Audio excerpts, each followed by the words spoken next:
નમસ્કાર મિત્રો, દેશ દુનિયાના તાજા સમાચાર જોઈએ તે પહેલા ચેનલને સબસ્ક્રાઇબ કરી દેજો, કારણ કે રોજે રોજ તમને આવા તાજા સમાચાર મળતા રહે। ભાવનગરમાં દેશી દારૂની ભઠ્ઠી પર પોલીસની રેડ, 105 લીટર દેશી દારૂ ઝડપાયો। અમદાવાદના નરોડામાં સ્વામિનારાયણ પાર્કમાં 1600 મકાન અને 200 દુકાનોનો બીવ વગરની તંત્રએ નોટિસ ફટકારી। સુરત પાલિકાની શાળામાં સફાઈ કામદારના ઘરે શુભ પ્રસંગ હોવાથી શાળાના શિક્ષકોએ અને વાલીઓએ સફાઈ કરી। પાટણના એમએલએ કિરીટ પટેલના મુખ્યમંત્રીને દેવા માફી માટે લખ્યો પત્ર, પગાર આપવાની પણ કરી તૈયારી। સિદ્ધિ સમાજ અને સિદ્ધિ સમાજના ઈષ્ટદેવનું અપમાન કરતા શબ્દોનું ઉચ્ચારણ કરનાર સામે જામનગર સિદ્ધિ યુવા સંગઠનની ફરિયાદ। વડોદરામાં ક્રોકોડાઇલ પાર્ક પ્રોજેક્ટનું બાલ મરણ, રૂપિયા 2.78 કરોડનો ખર્ચ પાણીમાં ગયો। જામનગરમાં બેફામ કાર ચલાવતો શખ્સ સીસીટીવીમાં કેદ, પોલીસે વાહન જપ્ત કરી કાયદાના પાઠ ભણાવ્યા। વડોદરાથી કેનેડા મોકલવાના બહાને 4.25 લાખ પડાવી લેનાર ટોળકી સામે ફરિયાદ નોંધાઈ। ટેકાના ભાવે મગફળી સહિતના પાકો ખરીદવાની સરકારની જાહેરાત, જાણો કઈ તારીખથી શરૂ થઈ શકે છે।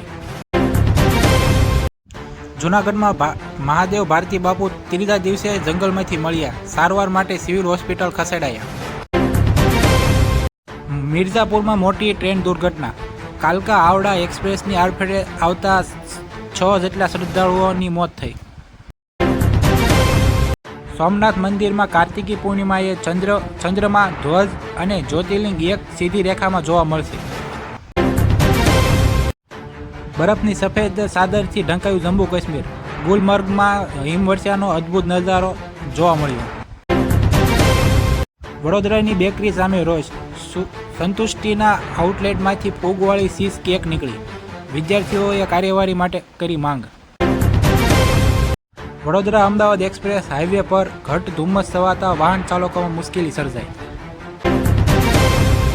વડોદરામાં કમોસમી વરસાદની આફતમાં ખેડૂતને સરકારનો સહારો, જિલ્લામાં 668 ગામોમાં સર્વે પૂર્ણ થયું। સાબરમતી રિવરફ્રન્ટ ઇવેન્ટ સેન્ટર ખાતે 13 નવેમ્બરથી ઇન્ટરનેશનલ ફૂડ ફેસ્ટિવલ યોજાશે। આવતી પૂનમમાં મૂનનો કલર અલગ હશે, જે ચાંદો લાલ રંગનો દેખાશે, જેને સુપર મૂન કહેવામાં આવે છે। સિદ્ધપુરના કાચોક મેળામાં શ્રદ્ધાળુઓનું ઘોડાપૂર જોવા મળ્યું, તર્પણ વિધિમાં મોટી સંખ્યામાં લોકો ઉમટ્યા। હરિયાણામાં 25 લાખ વોટ ચોરી, મત ચોરીને લઈને રાહુલ ગાંધીએ ફોડ્યો હાઇડ્રોજન બોમ્બ।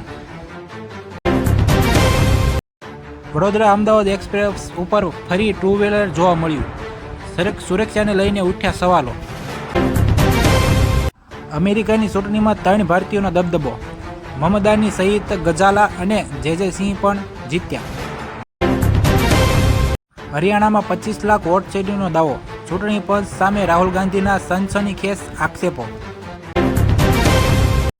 ભારતી બાપુનો ગુમ થવાનો મામલો, 80 કલાક વીત્યા બાદ ઇટાવા ઘોડી જંગલમાંથી બાપુ મળી આવ્યા। રાજસ્થાનથી વડોદરા શહેરના ડિલિવરી ધુમાડ ચોકડીથી ગાડીનો પીછો કરતા દારૂ સાથે પાદરાનો શખ્સ ઝડપાયો। ચોટીલાના પ્રોહીના કેસમાં 7 વર્ષથી ફરાર આરોપી ઝડપાયો। રાજકોટમાં વ્યાસખોરાના ત્રાસથી કંટાળીને યુવાને ફિનાઇલ પી લીધું, આત્મહત્યા કરી લીધી। ભાવનગરમાં દેશી દારૂની ભઠ્ઠીમાં પોલીસની રેડ, 105 લીટર દેશી દારૂ ઝડપાયો। Audio Jungle।